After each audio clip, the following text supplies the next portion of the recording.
السلام علیکم۔ آج ہم بات کریں گے اسلام کی اکائی کی، مطلب کہ جس چیز سے آپ اسلام کا وجود عمل میں آیا اس چیز کو آپ کتنا جانتے ہیں۔ تو اسلام کی اگر آپ بنیاد دیکھیں تو اسلام کی بنیاد جو ہے وہ کلمہ طیبہ پر ہے۔ تو کلمہ طیبہ لا الہ الا اللہ، مطلب کہ اللہ کو ایک ماننا کہ اللہ کے سوا اور کوئی الہ نہیں ہے۔ تو سب سے پہلے تو ہم اس کلمہ طیبہ کا جو پہلا مفہوم ہے اس کو سمجھنے کی کوشش کریں گے۔ تو کیونکہ یہ کلمہ طیبہ آپ پورا پڑھیں تو اس کے اندر جو ہے وہ مین ٹاپک جو ہے وہ دو ہیں اس میں۔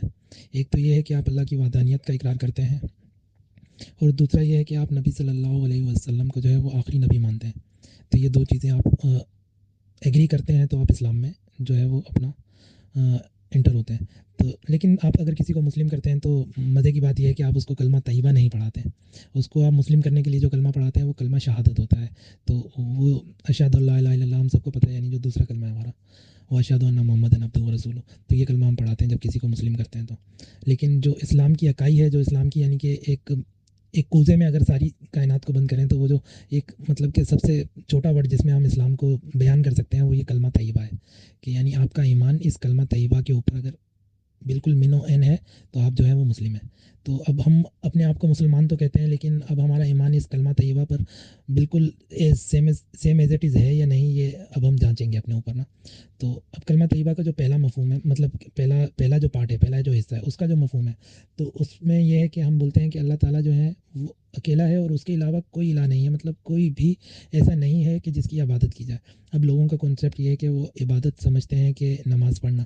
جو ہے وہ عبادت ہے، دعا مانگنا وہ عبادت ہے۔ تو وہ عبادت کے زمرے میں جو ہے وہ ان چیزوں کو لاتے ہیں جو کہ وہ مطلب کہ اسلام میں عبادت کر رہے ہوتے ہیں، جو چیزوں کی جیسے روزے رکھنا عبادت سمجھتے ہیں، تو اس چیزوں کو اسلام میں جب وہ عبادت کا لفظ آتا ہے تو وہ ان چیزوں کو اپنے ذہن میں لاتے ہیں۔ جبکہ عبادت کا جو لفظ ہے اگر آپ اس کا مفہوم دیکھیں تو ہر وہ چیز جو آپ مطلب کہ کسی کے آگے سر جھکا دیں، جس چیز کے آگے، تو وہ عبادت میں کاؤنٹ ہوتی ہے۔ مطلب کہ وہ جگہ جہاں پر آپ اپنا سر جھکا دیں وہ جگہ جو ہے وہ عبادت ہے آپ کی، مطلب آپ عبادت کر رہے ہیں، مطلب آپ اپنے آپ کو پورے کے پورے کو ایک جو ہے وہ کچھ نہیں مانتے اور اپنا اختیار جو ہے وہ سامنے والے کے سپرد کر دیتے ہیں، اس چیز کا نام جو ہے وہ عبادت ہوتا ہے۔ تو اب اللہ تعالیٰ نے جب یہ مطلب کہ کلمہ طیبہ دیا انسان کو، تو اس میں جب ہم پڑھتے ہیں تو ہم تو صرف سرسری سا پڑھ کر گزر جاتے ہیں، لیکن اس کی حقیقت کو، اس کی کیفیت کو، مطلب اس کے مفہوم کو اور اس کی گہرائی کو سمجھنے کی کوشش نہیں کرتے۔ تو ہمیں جو ہے وہ اس کو سمجھنا ہوگا۔ تو آج کے ایپیسوڈ اسی پر ہی ہے، اور میں کوشش کروں گا کہ میں بہتر طریقے سے اس کو سمجھا سکوں۔ تو سب سے پہلی بات تو یہ ہے کہ جو اللہ تعالیٰ کی وحدانیت ہے اس میں اقرار سب سے بڑی چیز ہے، اور تقریباً میں کہتا ہوں کہ آپ اگر نان مسلم بھی دیکھیں گے تو ان میں سے بھی جو اکثریت ہے وہ اس اقرار کو کرنے میں ہچکچائے گی نہیں، وہ کہے گی ہاں واقعی میں اللہ ایک ہے، اللہ ایک ہے۔ لیکن جو اس کلمے کے پہلے حصے میں جو ایک دوسرا پارٹ آتا ہے کہ اللہ کے سوا کوئی اور عبادت کے لائق نہیں، وہ اس چیز کا انکار کریں گے۔ مطلب وہ اللہ کے ساتھ کسی کو بیٹا بنا دیں گے، اللہ کے ساتھ بولیں گے کوئی روح القدس ہے، پھر کہیں گے یہ اللہ کے نور میں سے کچھ نور کا ٹکڑا آ گیا ہے۔ تو اب آپ فرقہ وارانیت کی طرف مت جائیے گا، یہ جو میں نے بات کہی ہے اس کو میں آگے اپنی ایپیسوڈ میں اچھے سے واضح کروں گا، آپ سمجھیں گے اس چیز کو انشاءاللہ۔ تو آپ فرقہ واریت کی طرف مت جائیے گا، آپ اس بات پہ غور کیجیے جو میں بتانا چاہ رہا ہوں۔ مطلب کہ ہم پہلے حصے کو تو مان لیتے ہیں، اس پہلے حصے کے پہلے پارٹ کو تو مان لیتے ہیں، لیکن دوسرے کو جو ہے وہ کسی نہ کسی صورت جو ہے وہ نظر انداز کرنے کی کوشش کرتے ہیں۔ تو جو ہمارے مسلمان جتنے بھی ہیں وہ اس کلمے کو پڑھتے تو ہیں، لیکن اس کو سمجھتے اور اس پر اس طرح سے عمل نہیں کرتے جس طرح سے اس کا حق ہے۔ تو کہنے کو تو ہم کہتے ہیں کہ اللہ ایک ہے، لیکن اس کے بعد والا جو حصہ ہے کہ اللہ کے سوا کوئی الہ نہیں، کوئی عبادت کے لائق نہیں، اس جملے کو ہم جو ہے وہ کمپلیٹ نہیں کر پاتے۔ آپ اپنے معاشرے میں نظر دوڑائیں، دیکھیں ذرا، آپ بولیں گے کہ نہیں میں غلط کہہ رہا ہوں کہ ہم تو صرف اللہ کی عبادت کرتے ہیں، لیکن نہیں، میں دیکھتا ہوں لوگوں کو، لوگ اللہ کی عبادت نہیں کرتے۔ لوگوں نے جو عبادت سمجھی ہوئی ہے وہ دانستہ یا نادانستہ طور پہ وہ کر رہے ہوتے ہیں۔ آپ مثال کے طور پر دیکھ لیں کہ کوئی اگر با اثر ہے، کوئی ایسا شخص جس کی شخصیت کا اثر لوگوں پر ہو رہا ہے، تو لوگ اس کی شخصیت پرستی کرنا شروع کر دیتے ہیں، بجائے اس کے کہ وہ جو بات کہہ رہا ہے اس کو سمجھیں اور اس پر عمل کریں۔ ہمارے کتنے بڑے بڑے نامور علماء جو ہیں وہ آج کل یوٹیوب پہ آپ کو مل جاتے ہیں، تو وہ توحید کا درس دے رہے ہوتے ہیں، وہ اسلام کی باتیں بتا رہے ہوتے ہیں، لوگ سنتے ہیں، اس پہ عمل کرنے کی کوشش کرتے ہیں۔ لیکن کوئی مطلب کہ اس طرح سے اس بات کو نہیں لیتا جس طرح سے اس کو لینا چاہیے، کیونکہ ایک مسلمان جو ہے وہ تحقیق کرنے والا ہونا چاہیے۔ جب آپ کسی سے کوئی بات سنیں تو آپ اس کو دوسری جگہ سے بھی ٹیسٹیفائی کریں، پھر اس پر عمل کریں، کیونکہ اب یہ کوئی ایسی چیز نہیں ہے کہ اسلام جو دین ہے وہ آپ کا مطلب ایک روح کے لیے میں کہتا ہوں کہ یہ غذا ہے۔ آپ اگر اس کو انہیلدی دیں گے، مطلب کوئی بھی سنی سنائی بات دیتے رہیں گے، تو ظاہر سی بات ہے وہ ہیل نہیں کرے گی، آپ کی روح جو ہے وہ بیمار ہو جائے گی، وہ اس مطلب کہ اس درجے پہ نہیں پہنچے گی جس پہ اس کو ہونا چاہیے۔ تو آپ اپنی روح کی پاکیزگی کے لیے جو ہے وہ اس کو وہ غذا دیں جو کہ پاکیزہ ہے۔ مثلاً اگر کوئی مولوی یوٹیوب پر آپ کو کچھ بتا رہا ہے اسلام کے متعلق، تو اچھی بات ہے، آپ سنیں اس کو، اور لیکن اس کو آپ کنفرم بھی کریں اس جگہ سے۔ مطلب اگر وہ کوئی حدیث آپ کو بتا رہا ہے تو آپ کا فرض بنتا ہے کہ آپ حدیث کی کتاب میں ایک بار اس کو لازمی پڑھیں۔ اس سے یہ کہ وہ ایک تو کنفرم ہو جائے گی، دوسرا آپ کے دل میں وہ ہمیشہ کے لیے بیٹھ جائے گی۔ اگر کوئی قرآن کی آیت کا کچھ ترجمہ کچھ مفہوم بتا رہا ہے تو آپ اس آیت کا ترجمہ اور مفہوم جو ہے وہ اپنے طرف سے بھی جو ہے ایک بار کنفرم کریں، تو اس سے یہ ہوگا کہ اس کا ترجمہ اور مفہوم آپ کو سمجھ میں بھی آئے گا، اگر اس نے کچھ گڑبڑ کی ہے وہ بھی آپ کو سمجھ میں آئے گی، اور وہ آپ کے یعنی کہ ذہن میں بھی بیٹھ جائے گا۔ جب آپ اس کو 2-3 دفعہ مطلب اس طرح کر لیں گے تو ظاہر سی بات ہے آپ کے ذہن میں بیٹھ جائے گا۔ تو اس طرح سے مطلب آپ کوشش کریں۔ تو یہ جو اللہ کے سوا کوئی عبادت کے لائق نہیں، تو اس میں یہ بتا رہا ہوں کہ آپ دانستہ یا نادانستہ طور پر جو ہے یہ دوسرا پارٹ جو ہے پہلے سے کا وہ ادا نہیں کر پاتے، تو آپ اس کو ادا کرنے کی کوشش کریں۔ اس چھوٹی سی بات کو سمجھیں میری۔ اللہ تعالیٰ قرآن میں فرماتا ہے کہ وہ شخص جو ہے وہ ذلیل و خوار ہو گیا جس نے مجھے چھوڑ کر اپنی خواہش کو جو ہے وہ اپنا الہ بنا لیا، مطلب کہ عبادت کرنے لگ گیا، اپنی خواہشات کی جو ہے وہ تکمیل کے لیے وہ محنت کرنے لگ گیا، بجائے کہ وہ اللہ تعالیٰ کی خوشنودی کے لیے کوئی کام کرتا۔ مطلب کہ آپ جو زمانہ آپ دیکھ رہے ہیں اس میں تو یہ عام سی بات ہے، مطلب کہ آپ کسی کو بھی دیکھیں گے اٹھا کے تو اس میں سے کچھ ہی چند ہوں گے جو کہ وقت پر نماز پڑھتے ہوں گے، وقت پر، کیونکہ نماز جو ہے وہ ہم پر وقت پر فرض ہے ایک۔ تو جب وہ اذان ہوتی ہے، وہ وقت آتا ہے، اس وقت پہ جو آپ نماز پڑھتے ہیں اس کا اللہ نے حکم دیا ہے، باقی جو وہ وقت گزر جانے کے بعد پڑھتے ہیں وہ سب قضا میں آتی ہیں۔ تو اللہ تعالیٰ نے ہمیں دنیا میں بھیجا ہے اس کی عبادت کے لیے، تو اب ہم اپنی خواہشات کو الہ کیسے بنا لیتے ہیں؟ مطلب اب اذان ہو رہی ہے، اب ہمارا دل کر رہا ہے یار ہم یہ جو ڈرامہ دیکھ رہے ہیں، یہ جو فلم دیکھ رہے ہیں، یا یہ جو کچھ سن رہے ہیں، یا کسی کی محفل میں بیٹھے ہوئے ہیں، تو ہم اس کو پہلے مکمل کر لیں پھر نماز کی طرف چلتے ہیں۔ یا کہیں اسکول یونیورسٹی میں کسی ایسے ماحول میں بیٹھے ہیں جہاں سے نکلنا وہ تھوڑا اپنے آپ کو معیوب سمجھ رہا ہے کہ سب بولیں گے یہ بڑا ملا ہے بھائی، یہ مولوی ہے۔ تو ایسا نہیں ہے، جہاں پہ آپ اذان کی آواز سن لیں آپ دوڑیں نماز کے لیے، یہ آپ کے لیے کامیابی ہے، کیونکہ اللہ تعالیٰ اذان میں ہی بتا رہے ہیں انسان کو کہ دوڑو کامیابی کی طرف۔ تو ان چھوٹی چھوٹی چیزوں پر غور کرنا شروع کریں اور اپنی خواہشات کو جو ہے اپنا الہ نہیں بنائیں۔ اس کے علاوہ آپ دیکھیں گے لوگ جو ہیں وہ رزق کے حصول کے لیے ایسے ایسے کام کر گزرتے ہیں جو کہ اسلام کے جو ہے وہ دائرے سے باہر نکلنے والے ہوتے ہیں۔ تو آپ اپنی خواہشات کے پیچھے مت پڑیں، جب آپ اپنی خواہشات کو مطلب ایسے فوقیت دینا چھوڑ دیں گے نا، تو آپ کی خواہشات جو ہیں وہ خود بخود آپ کے نفس کے تابع ہو جائیں گی۔ مطلب کہ ان کا کام کچھ اس طرح ہے کہ یہ خواہشات انسان کو جو ہے وہ جس طرح سے آپ دیکھتے ہیں کہ اللہ تعالیٰ نے جو نمرود کا واقعہ بتایا، تو نمرود جو ہے وہ آسمان میں جانے کے لیے اس نے اب ترکیب کیا لڑائی کے کچھ پرندے پالے اور ایک شاخ پر گوشت باندھ کر ان پرندوں کے سامنے تھوڑا دور کر کے جو ہے وہ ٹانگ دیا، تو اب وہ اس گوشت کو دیکھ کر جو ہے وہ اس کو حاصل کرنے کے لیے وہ اب اڑنا شروع کرتے تھے۔ تو جیسے جیسے وہ اس کو حاصل کرنے کے لیے اڑ رہے تھے تو وہ اوپر سے اوپر جا رہے تھے، تو اس طرح وہ گوشت کا ٹکڑا ہے یہ خواہشات ہمارے لیے۔ تو یہ خواہشات جیسے آپ ان کو دیکھ کے ان کے پیچھے بھاگنا شروع کریں گے نا، تو ان کی تکمیل بہت مشکل ہو جائے گی آپ سے، اور آپ جو مطلب کہ کرنے کے کام ہیں جو اسلام نے ہمیں بتائے ہیں کہ آپ نے کرنے ہیں، وہ چیزیں آپ چھوڑ دیں گے۔ تو بہتر یہ ہے کہ آپ پہلی چیز پہلے رکھیں، مطلب کہ اللہ تعالیٰ نے جو آپ کو ایک موٹو دے کر، ایک ویژن دے کر آپ کو جو بھیجا ہے نا، اس ویژن کو اپنے ذہن میں ہمہ وقت رکھیں کہ میری جو یعنی کہ پیدائش ہے اس کا مقصد کیا ہے، کہ اللہ کی عبادت ہے۔ میں جو ہوں، زندہ ہوں، سانس لے رہا ہوں، اس کا مطلب کہ کام کیا ہے، اللہ کی بات۔ تو اس چیز کو اپنے ذہن میں ہمہ وقت بٹھا کے رکھیں، باقی دوسری چیزیں بعد میں، جہاں پہ ابھی آپ کو جو ہے وہ اللہ کی عبادت کا موقع ملے آپ کریں۔ مطلب کہ آپ کے پاس تھوڑا سا گیپ آیا ہے ٹائم میں، آپ استغفار پڑھ سکتے ہیں تو آپ پڑھیں، یہ آپ کے لیے ضروری ہے۔ آپ کے پاس ذرا سا ٹائم آیا، آپ نے شیشے میں چلیں اپنا چہرہ ہی دیکھ لیا ہے، تو آپ الحمدللہ پڑھیں، ماشاء اللہ پڑھیں، اللہ کا جو ہے شکر ادا کریں، اللہم احسنت خلقی فاحسن من خلقی دعا پڑھیں آپ۔ تو لیکن دیکھا ہے میں نے کہ لوگ اگنور کرتے ہیں یہ چیزیں، اور آج کل وہ کامن اور سلینگ لینگویج بہت چل گئی ہے، وہ اگر ایک دوسرے سے ملتے ہیں تو وہ ایک بات کریں گے تو 10 گالیاں شروع میں ہوں گی، 10 گالیاں اینڈ میں ہوں گی۔ تو ان چیزوں کو جو ہے وہ ختم کر کے ان کی جگہ جو ہے وہ اسلامی تعلیمات کو لائیں۔ مطلب کہ آپ اگر کسی سے ملیں تو دعاؤں سے شروع کریں، السلام علیکم لیا ہے تو اس کے بعد اس کی خیر اور عافیت کی دعا کریں آپ اس کو کہیں کہ اللہ تعالیٰ آپ کو کامل ایمان میں رکھے، اللہ تعالیٰ آپ کو ایمان میں ثابت قدم رکھے، تو اس طرح سے اگر آپ دعاؤں کا استعمال شروع کریں گے شروع میں اپنی ملاقات کے اختتام پر، تو ظاہر سی بات ہے کہ ہر گھڑی جو ہے وہ اللہ تعالیٰ آپ کی دعائیں سن رہا ہے، اور یہ دعائیں جو ہیں وہ ایک ایسا ذخیرہ ہے جو کہ ضائع نہیں ہوتا، مطلب کہ آپ جتنی مرضی دعائیں مانگیں دل کھول کر مانگیں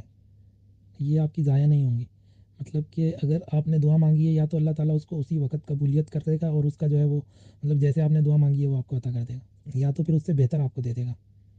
یا پھر جو ہے وہ آخرت کے لیے آپ کے لیے ذخیرہ کر لے گا کہ کل کو اللہ نہ کرے خدا نہ خواستہ آپ کے کچھ اعمال ایسے ہو گئے تو اللہ تعالیٰ وہ دعائیں جو ہیں وہ پھر آپ کے اعمال میں شامل کر دے گا۔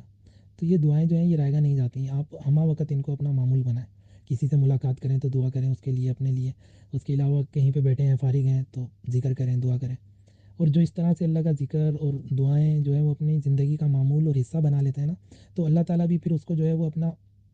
جو ہے وہ ٹائم دیتا ہے، اس کو بھی اپنا یعنی کہ قریب کرتا ہے۔ اللہ تعالیٰ جیسے فرماتا ہے کہ تم میرا ذکر زمین پر کرو تو میں تمہارا ذکر آسمان پر کروں گا، تم مجھے اپنے قریب کرو گے میں تمہیں اپنے قریب کروں گا۔ تو اللہ تعالیٰ تو دوستی چاہتا ہے، جو انسان ہے یہ دوستی نہیں کرنا چاہتا، اس سے جو ہے وہ ہر چیز پیسے کو سمجھ لیا، اس نے ہر چیز جو ہے وہ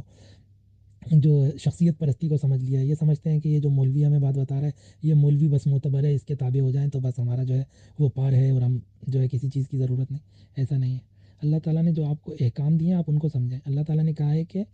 اللہ تعالیٰ واحد ہے، اکیلا ہے، اس کے سوا کوئی دوسرا نہیں ہے، اور کوئی اور اس کے سوا عبادت کے لائق نہیں ہے، کوئی اور اس کے سوا الہ نہیں ہے، کوئی اور اس کے سوا ایسا نہیں ہے جس کے آگے آپ سر تسلیم خم کریں۔ تو مسلمان ایک واحد ہے جس کو کہ یہ نالج ہونی چاہیے کہ اس نے اپنا سر کسی کے آگے نہیں جھکانا، جہاں پہ اللہ کا نام آئے وہ سر جھکائے، جہاں اللہ کے علاوہ کسی دوسرے تیسرے چوتھے پانچویں کسی کا بھی نام آئے وہ سر نہیں جھکا سکتا۔ اگر یہ تعلیم انسان اگر اپنے ذہن میں بٹھائے تو میں کہتا ہوں کہ وہ نڈر ہو جائے گا، وہ کسی سے نہیں ڈرے گا، اس کو پتہ ہے بھائی میں اسلام پر گامزن ہوں، حق کے راستے پہ اگر آپ کی آواز اٹھانے پر کوئی آپ کو قتل بھی کر دے تو آپ شہادت حاصل کرتے ہیں، پتہ ہے آپ کو اس بات کا؟ تو یہ جو اسلام کا راستہ ہے یہ تو آپ کے لیے خیر و بھلائی ہے، اس میں تو بھلائی ہی بھلائی ہے، تو اسے سمجھیں اور اپنی خواہشات کو اپنا الہ نہ بنائیں، کسی ایسے شخص کو اپنا تابع نہ یعنی کہ ایسے شخص کی اطاعت مت شروع کر دیں جس کی اطاعت کا اللہ نے آپ کو حکم ہی نہیں دیا۔ اب کچھ لوگ کہتے ہیں کہ قرآن میں جو ہمارے آیت ہے اطیع اللہ و اطیع الرسول و اول الامر منکم، تو یہ آیت کو وہ بناتے ہیں کہ اللہ کی اطاعت کریں، رسول کی اطاعت کریں، اور ان لوگوں کی اطاعت کریں جو آپ میں جو ہیں وہ حاکم ہیں، اول الامر ہیں، یعنی کہ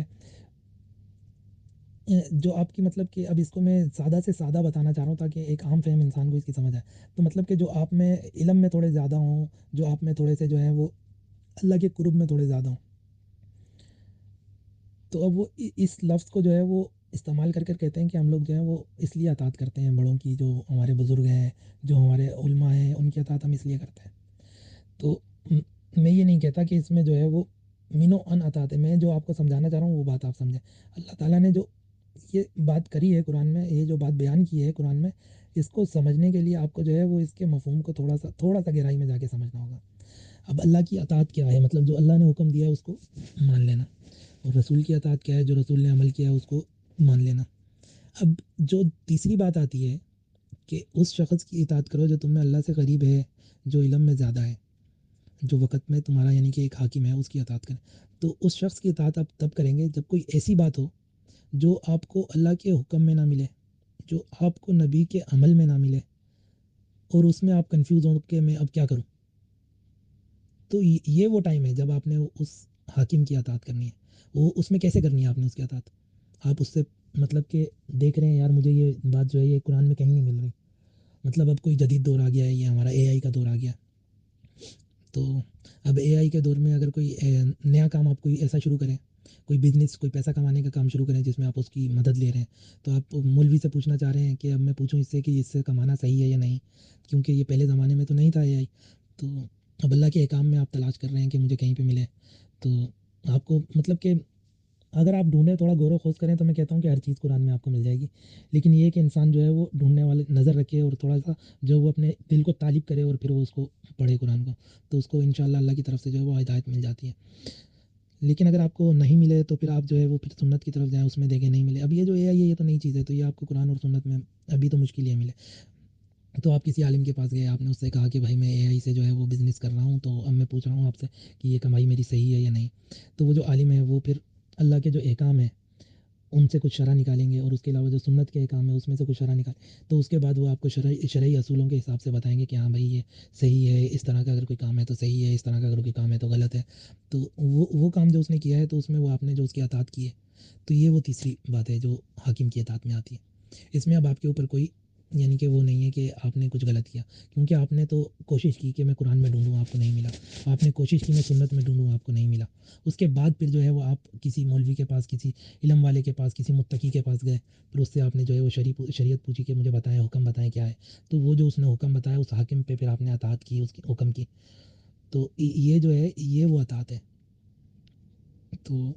اب لوگ پتہ نہیں کس چیز کو اطاعت سمجھ رہے ہیں، مجھے نہیں پتہ، لیکن یہ وہ چیز ہے جو آپ کر سکتے ہیں تیسرے نمبر پہ. باقی یہ ہر بات میں اطاعت نہیں ہوتی کہ کچھ بھی اس نے کہہ دیا تو آپ بولے ہاں صحیح ہے آمین، ایسا نہیں ہے. کیونکہ زندگی کے جتنے بھی مطلب کہ بنیادی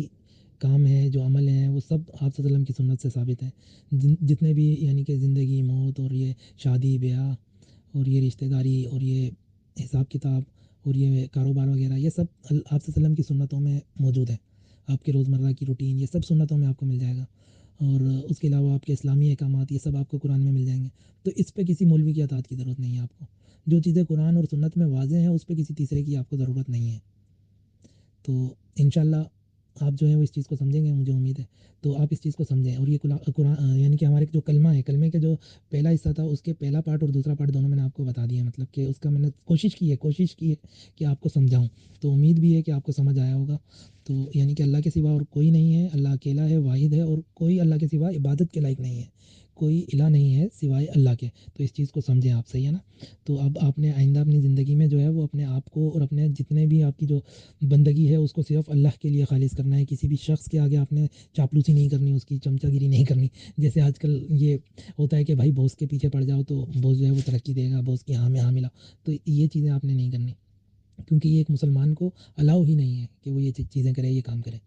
کیونکہ اس نے صرف واحد اللہ کی عبادت کرنی ہے. ہر لحاظ سے اس نے جو بندگی کرنی ہے وہ اللہ کی کرنی ہے. کسی دوسرے تیسرے کا تو گمان ہی نہیں آتا. تو دانستہ نادانستہ طور پر جو آج کل لوگ کر رہے ہیں، انہیں اس پوائنٹ کو سمجھنے کی ضرورت ہے کہ وہ اپنی خواہشات کے تابع نہ ہوں، وہ شخصیت پرستی کے تابع نہ ہوں، وہ کسی بھی ایسے عمل کے تابع نہ ہوں جسے وہ سمجھ رہے ہوں کہ وہ ان کے لیے فائدہ ہے. کسی وقت کے تابع نہ ہوں کہ کچھ ایسا وقت آ جاتا ہے جس میں انسان کہتا ہے کہ یار اسلام تو بعد میں، پہلے اپنی جو ہے وہ حساب کتاب اپنا کرو پورا، اپنا جو ہے وہ کاروبار بچاؤ، اپنا جو ہے زمین بچاؤ. تو ان ایسے وقت میں، اس وقت کے اوپر بھی جو ہے وہ ایسی کسی چیز کی بندگی نہیں کریں جو اسلام کے خلاف ہو. تو آپ کو ہر لحاظ سے ہر وقت جو ہے وہ صرف اور صرف اپنے آپ کو خالص اللہ کی عبادت میں لانا ہے. اور یہی وہ کلمے کا مفہوم ہے پہلے حصے کا جو میں آپ کو سمجھانا چاہ رہا ہوں. انشاءاللہ آپ لوگ جو ہیں وہ اس چیز کو سمجھیں گے، مجھے امید ہے. اور آپ کو یہ پوڈ کاسٹ کی پہلی ایپیسوڈ کیسی لگی تو مجھے کمنٹ میں ضرور بتائیے گا، کیونکہ اس سے میرا حوصلہ بڑھے گا کہ میں اسے آگے جاری رکھ سکوں. تو میں دیکھوں گا کہ اگر آپ لوگوں کا اس پہ رسپانس آیا تو میں اس کو آگے بڑھاؤں گا انشاءاللہ. اور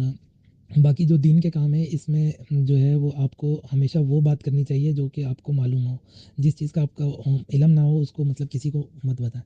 تو اب جو میرے فہم میں تھا، جو میری نظر میں تھا، جس چیز کا مجھے علم تھا وہ میں نے آپ تک پہنچا دیا. اگر پھر بھی کوئی کوتاہی ہو، کوئی غلطی ہو تو میری اصلاح کیجیے گا، اور اللہ تعالیٰ معاف فرمائے.